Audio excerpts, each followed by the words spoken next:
السلام عليكم ورحمة الله. بسوي اليوم معاكم البسبوسة بطريقة سهلة وبحجم عائلي، وطعمها مرة حلو. وبحط لكم المكونات لنصف الكمية في صندوق الوصف إذا تحبوا تسووا صحن صغير. ولمعرفة الطريقة يلا نبدأ بطريقة التحضير. ولعمل البسبوسة بنحتاج 3 حبات بيض كبيرة. أنا ما توفر معي البيض الكبير، لذلك حطيت 4 حبات بيض صغيرة.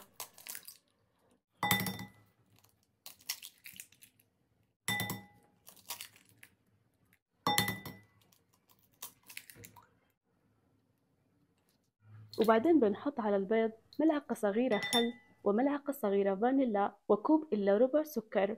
وبنخلط تمام حتى يصير معنا خليط البيض كريمي. مهم جدا دي الخطوة لنجاح وتماسك البسبوسة.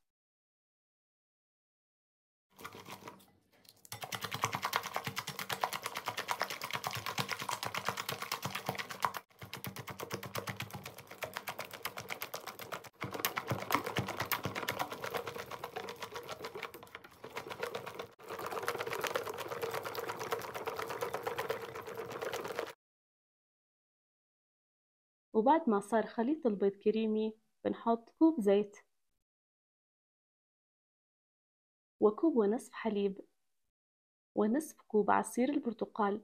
طبعا ممكن نحط 2 أكواب حليب بدون إضافة عصير البرتقال، وممكن كمان نحط كوب حليب وكوب زبادي حسب رغبتكم. في كل الحالات البسبوسة طعمها مرة حلو. وعشان نبرز الطعم بنحط نصف ملعقة صغيرة ملح، وبنخلط تمام. وبعدين بنضيف 3 أكواب ونصف سميد وسط، وملعقة كبيرة بيكنج باودر، وربع ملعقة صغيرة كربونات الصوديوم. طبعا ممكن ما تحطوه إذا مو متوفر، أنا أضيفه لأنه يعطي قوام هش للبسبوسة. وبعدين بنخلط تمام.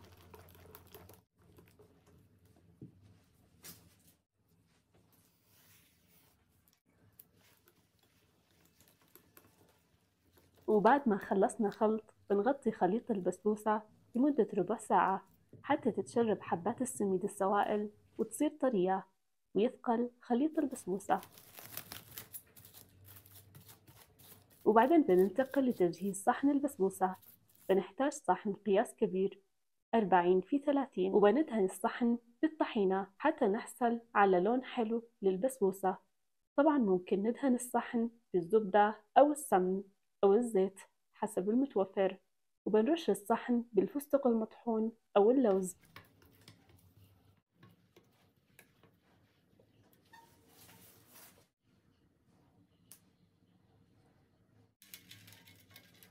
وبعد مرور ربع ساعة صار خليط البسبوسة جاهز.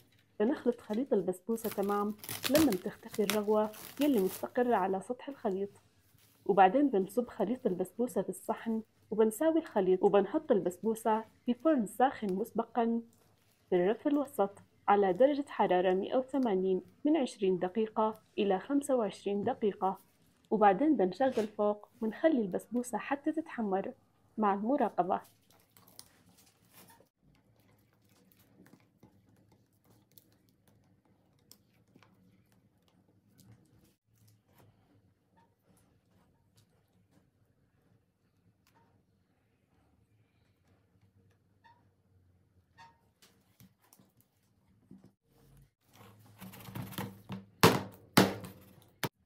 وعلى بال ما تستوي البسبوسة بنجهز القطر أو الشيرة.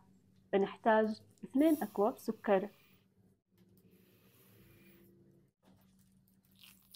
و2 أكواب ماء، و2 حبات هيل، وعصير نصف ليمونة. وعشان النكهة بنحط قطرات من الفانيلا السائلة، وبنخلط تمام على البارد.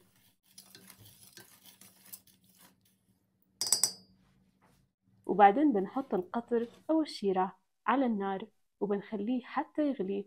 وبعد الغليان بننقص النار وبنخلي القطر على النار لمدة 10 دقائق على نار هادئة مع عدم تحريك القطر نهائيا حتى ما يتسكر القطر معكم.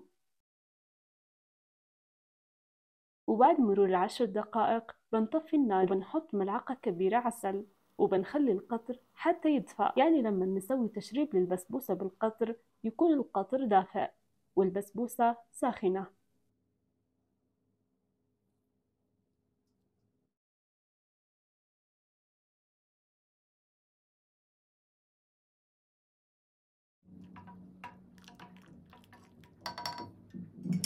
وده شكل البسبوسة بعد ما تحمرت. بنشربها بعد ما تخرج من الفرن مباشرة بالقطر الدافئ.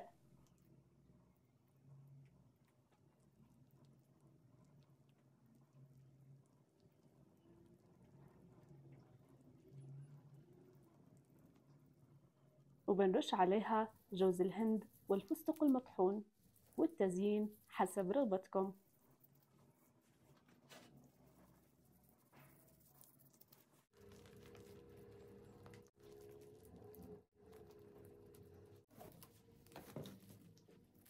وبعدين بنغطيها تمام حتى تبرد تماما. وبعد ما بردت تماما بنقطعها وبنقدمها. جرب البسبوسة بهذه الطريقة، مرة طعمها حلو.